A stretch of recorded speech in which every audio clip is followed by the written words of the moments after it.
నమస్తే, మీరు చూస్తున్నది నిరీక్షణ న్యూస్. నేను మీ మ్యాజిక్ రాజా. గోదావరి నదిలో తెలంగాణ రాష్ట్రానికి ఉన్న 968 టీఎంసీల నీటి వాటా సంపూర్ణంగా వినియోగించుకునేలా ప్రాజెక్టులు నిర్మాణం చేస్తామని రాష్ట్ర నీటిపారుదల పౌర సరఫరాల శాఖ మంత్రి ఉత్తమ్ కుమార్ రెడ్డి అన్నారు. ఆదివారం అంతర్గాం మండలంలోని గోలివాడ వద్ద రామగుండం ఎత్తిపోతల పథకాన్ని రాష్ట్ర నీటిపారుదల పౌర సరఫరాల శాఖ మంత్రి ఉత్తమ్ కుమార్ రెడ్డి, ఉమ్మడి కరీంనగర్ జిల్లా ఇన్ఛార్జి మంత్రి తుమ్మల నాగేశ్వరరావు, రాష్ట్ర ఐటీ పరిశ్రమలు శాసనసభ వ్యవహారాల శాఖ మంత్రి దుద్దిల్ల శ్రీధరబాబు, రవాణా బీసీ సంక్షేమ శాఖ మంత్రి పొన్నం ప్రభాకర్ గౌడ్, దివ్యాంగులు వృద్ధుల సంక్షేమ శాఖ మంత్రి అడ్లూరి లక్ష్మణ్ కుమార్, ప్రభుత్వ సలహాదారులు హర్కర వేణుగోపాల్, రామగుండం ఎమ్మెల్యే మక్కాన్ సింగ్ రాజ్ ఠాకూర్, పెద్దపల్లి చొప్పదండి ఎమ్మెల్యేలు చింతకుంట విజయ రమణారావు, మేడిపల్లి సత్యం, జిల్లా కలెక్టర్ కోయ శ్రీహర్ష ఇతర రాష్ట్ర ఉన్నతాధికారులతో కలిసి ప్రారంభించారు. అనంతరం అక్కడ అంబేద్కర్ చౌరస్తాలోని మైదానంలో నిర్వహించిన బహిరంగ సభలో మంత్రి ఉత్తమ్ కుమార్ రెడ్డి ఇతర మంత్రులు ఎమ్మెల్యేలతో కలిసి మాట్లాడుతూ స్థానిక శాసనసభ్యుల కృషి మేరకు రామగుండం ఎత్తిపోతల పథకాన్ని ప్రభుత్వం పూర్తి చేసిందన్నారు. రామగుండం ఎత్తిపోతల పథకం ద్వారా 75 కోట్లు ఖర్చు చేసి నియోజకవర్గంలోని మొత్తం 13,000 ఎకరాలకు పైగా నీరందిస్తామన్నారు. ఆర్టీసీ బస్సులలో మహిళలు ఉచితంగా ప్రయాణం చేయడంలో స్వతంత్ర భారతదేశంలో బీసీలకు మొదటిసారి 42% రిజర్వేషన్ చట్టబద్ధత సాధించడంలో పొన్నం ప్రభాకర్ కృషి చేశారన్నారు. రాష్ట్ర ప్రభుత్వ పరిపాలనలో ముఖ్యమంత్రి సైతం శ్రీధర్ బాబు సలహాలు సూచనలు తీసుకుంటారని చెప్పారు. తెలంగాణ నీటి హక్కులను హరిస్తూ ఆంధ్రప్రదేశ్ బనకచర్ల ప్రాజెక్టును నిర్మించాలని చూస్తోందని, గోదావరి పేపర్ మేనేజ్మెంట్ బోర్డు నుంచి సిడబ్ల్యూసి వరకు ఫిర్యాదు చేసి ఆ ప్రాజెక్టును అడ్డుకున్నామని మంత్రి తెలిపారు. కాళేశ్వరం ప్రాజెక్టు మంథన నియోజకవర్గం పెద్దపల్లి జిల్లాకు 1 ఎకరాకు నీరు అందించలేదన్నారు. సుప్రీంకోర్టు జస్టిస్ ఘోష్ అందించిన నివేదికను కేబినెట్ ముందు పెడతామని తెలిపారు. కాళేశ్వరం ప్రాజెక్టుతో గత ప్రభుత్వం 1,00,000 కోట్లు వృధా చేసిందని ఆరోపించారు. దోపిడీ చేయడానికే కాళేశ్వరం ప్రాజెక్టు నిర్మించారన్నారు. 38,000 కోట్లతో తుమ్మిడిహట్టి ప్రాజెక్టు నిర్మించి ఉంటే నేడు గోదావరి పరివాహక ప్రాంతంలో కరువు ఉండేది కాదన్నారు. తుమ్మిడిహట్టి దగ్గర బ్యారేజీ నిర్మాణం పునఃప్రారంభం చేసి పూర్తి చేస్తామన్నారు. ఇచ్చంపల్లి వద్ద కూడా మరో ప్రాజెక్టు నిర్మిస్తామన్నారు. ప్రస్తుతం దేశంలో ఎక్కడా లేని విధంగా 3,17,00,000 మంది నిరుపేదలకు 13,000 కోట్లు ఖర్చు చేసి నెలకు 6 కిలోల సన్నబియ్యం సరఫరా చేస్తున్నామన్నారు. ప్రస్తుతం అర్హులైన అందరికీ 8,60,000 నూతన రేషన్ కార్డులు జారీ చేశామని, రామగుండం ప్రాంతంలో అదనంగా 6,500 నూతన రేషన్ కార్డులు మంజూరు చేశామన్నారు. రామగుండం ఎమ్మెల్యే మక్కన్ సింగ్ రాజ్ ఠాకూర్ మాట్లాడుతూ ప్రజల చిరకాల వాంఛ రామగుండం ఎత్తిపోతల పథకం ప్రారంభం చాలా సంతోషంగా ఉందన్నారు. రామగుండం ప్రాంతంలో 800 మెగావాట్ల విద్యుత్ ఉత్పత్తి ప్లాంట్ నిర్మించాలని కోరారు. స్థానికంగా ధాన్యం నిల్వ చేసేందుకు అదనపు గోడౌన్లు మంజూరు చేయాలని విజ్ఞప్తి చేశారు. స్థానిక యువతకు ఉపాధి అవకాశాలు కల్పించేందుకు ప్రత్యేక పారిశ్రామిక వార్డు ఏర్పాటు చేయాలన్నారు. కాగా జిల్లాకు విచ్చేసిన మంత్రులకు కలెక్టర్ కోయ శ్రీహర్ష సాదరంగా స్వాగతం పలికారు. ఈ కార్యక్రమంలో లబ్ధిదారులైన మహిళా సంఘాలకు ఇందిరా మహిళా శక్తి పథకం కింద బ్యాంకు లింకేజీ, ప్రమాద బీమా, వడ్డీ రాయితీ చెక్కులను అందజేశారు. ఇంకా ఈ కార్యక్రమంలో సివిల్ సప్లై ఎండి చౌహాన్, గ్రంథాలయ సంస్థ చైర్మన్ నన్నయ్య గౌడ్, సంబంధిత అధికారులు, ప్రజాప్రతినిధులు, అధిక సంఖ్యలో ప్రజలు పాల్గొన్నారు. మరి మీ జిల్లా నాయకుల, పెద్దపల్లి జిల్లా నాయకుల కృషి వల్ల ఈరోజు రామగుండం ఎత్తిపోతల పథకం ప్రారంభం చేస్తున్నాం. అదేవిధంగా మీరు కోరినట్టుగా మరి పత్తిపాక రిజర్వాయర్కి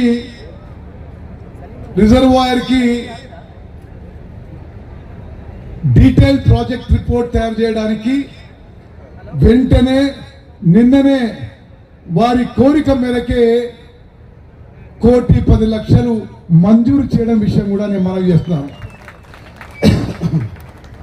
అదేవిధంగా రామగుండం ఎత్తిపోతల పథకం ద్వారా 75 కోట్లు ఖర్చు పెట్టి 13,390 ఎకరాల ఈ లిఫ్ట్ ఇరిగేషన్ పథకం ద్వారా ప్రయోజనం పొందే గ్రామాలు అంతర్గామం, ముర్మూరు, ఎల్లంపల్లి, గోలివాడ, అక్కినపల్లి, ఇస్సంపేట, బ్రాహ్మణపల్లి, సోమనపల్లి, మద్దిరాల, పొట్యాల, ఎక్లాస్పురం గ్రామాలకి ఈ నీళ్లు జరగబోతున్నాయి. మరి గూడూరు గ్రామం కూడా నిరంతరం సంవత్సరం నుంచి గడప గడప తిరుగుతూ ఆఫీసుల చుట్టూ తిరుగుతూ ఈ రోజు బండ్లవాగు ప్రాజెక్టుకు సంబంధించి రైతు సోదరులకు నీరు అందాలే 3 పంటలని ఆలోచన చేసి నిరంతరం సందర్భాల్లో ఉత్తమ్ కుమార్ రెడ్డి గారికి, ముఖ్యమంత్రి గారికి చెప్పి ఇక వదిలేటట్టు లేడని మా ఉత్తమ్ కుమార్ రెడ్డి గారు ఈ ప్రాజెక్టుకు సంబంధించి మరి పూర్తి స్థాయిలో కంప్లీట్ చేసుకొని 7,000 ఎకరాలకు సంబంధించిన ఈ రైతాంగ సోదరులకి 13,000 సంబంధించిన ఈ రైతాంగ సోదరులకి మార్పు తీసుకొచ్చే కార్యక్రమం చేపట్టిన మా సోదరులు, మిత్రులు, నిరంతరం పనిచేసే మా శాసన సభ్యుడు రాజ్ ఠాకూర్ గారికి, మరి రాజ్ ఠాకూర్ గారు అనేక సందర్భాల్లో మహిళలందరికీ విషయంలో మరి వారిని ఆనాటి ప్రభుత్వం లక్షాధికారులుగా చేయాలని ఆలోచన చేసి ముందుకు తీసుకెళ్తా ఉన్న నేపథ్యంలో మన ప్రభుత్వం మళ్ళీ వచ్చింది.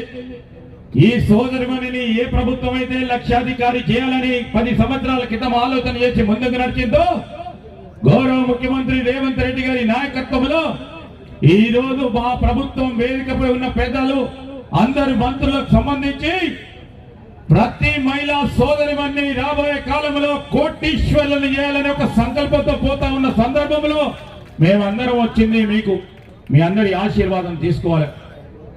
నేను మీ అందరినీ కోరుతా ఉన్నా, ఈ ప్రాజెక్టుకు సంబంధించి బండ్లవాగు ప్రాజెక్టు, ఈ బండ్లవాగు ప్రాజెక్టు రైతులకు సంబంధించి ఆనాడు అనేక సందర్భాల్లో ధర్నాలు చేసినాం, నిరసన కార్యక్రమాలు నిర్వహించినాం. ఈ ప్రాంతానికి సంబంధించిన రైతాంగ సోదరులకు సంబంధించి మరి మేము ఆనాడు వస్తే అనేక సందర్భాలకు సంబంధించి గత సంవత్సరాల కాలంగా గత ప్రభుత్వంలో సుదీర్ఘ కాలం మంత్రిగా, పిసిసి అధ్యక్షుడిగా ఈ రాష్ట్రంలో ఉన్నటువంటి జన వనరుల కోసం పోరాటం చేసినటువంటి వ్యక్తులుగా వేదిక మీద ఉన్నటువంటి ఉత్తమ్ గారికి, శ్రీధర్ బాబు గారికి, పొన్నం గారికి, విజయ్ గారికి, మిత్రులందరికీ నాకు తెలుసు. మా విజయ్ గారు అయితే ఏ ప్రభుత్వం ఉన్నా సరే కాలం మీదకి జనాన్ని తీసుకొచ్చి ప్రభుత్వాన్ని బెదిరించి నీళ్లు తెచ్చేటటువంటి వ్యక్తి విజయ రమణారావు గారు అని చెప్పి కూడా మీకు ఈ సందర్భంగా మనం చేస్తున్నాం. ఈ జిల్లా స్వరూపాన్ని అటు పారిశ్రామిక రంగంగా, నీటిపారుదల రంగంగా అన్ని కోణాల్లో అభివృద్ధి చేయడానికి ఈనాడు వేదిక మీద ఉన్నటువంటి పెద్దల యొక్క పిలుపు మేరకి ఇన్ఛార్జ్ మంత్రిగా నేను ఈ జిల్లాకు వచ్చే అవకాశం ఇచ్చారు.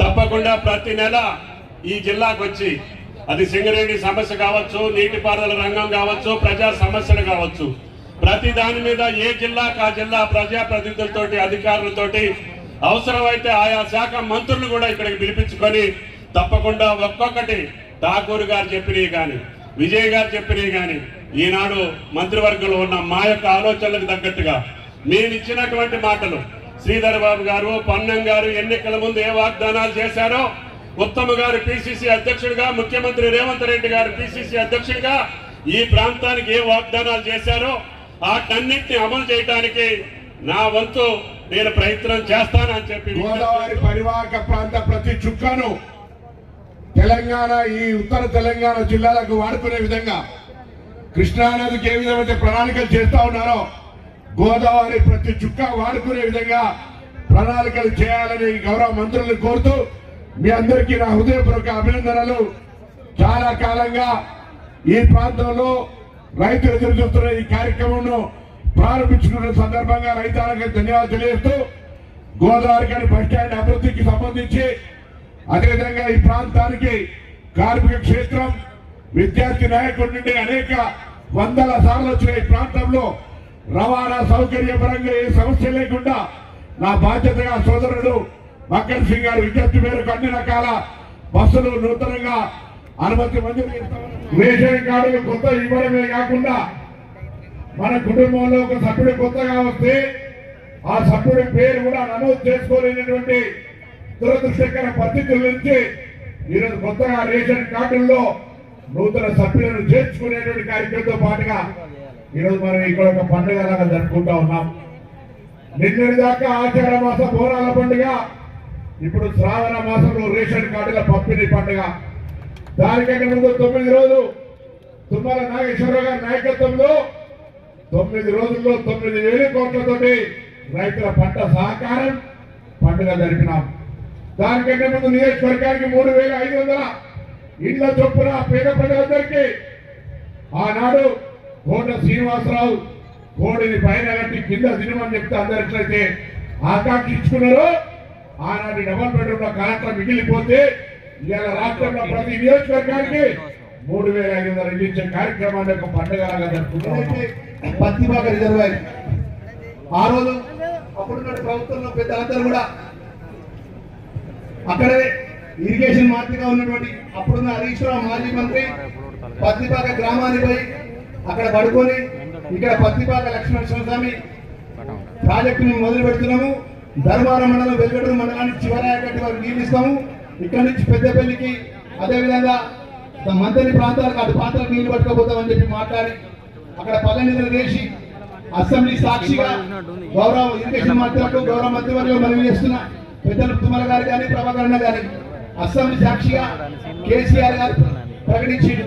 నేను రాడలు సర్వే చేపిస్తున్నా, ఇక్కడ పత్తిపాక రిజర్వాయర్ ఏర్పాటు చేస్తా, ధర్మపురి నియోజకవర్గానికి శివరాయకట్టి వారికి నీళ్ళు ఇస్తా, ఏదైతే ఆ ప్రాజెక్టు పేరు లక్ష్మణ స్వామి అని చెప్పేసి ప్రకటించడం జరిగిందన్న.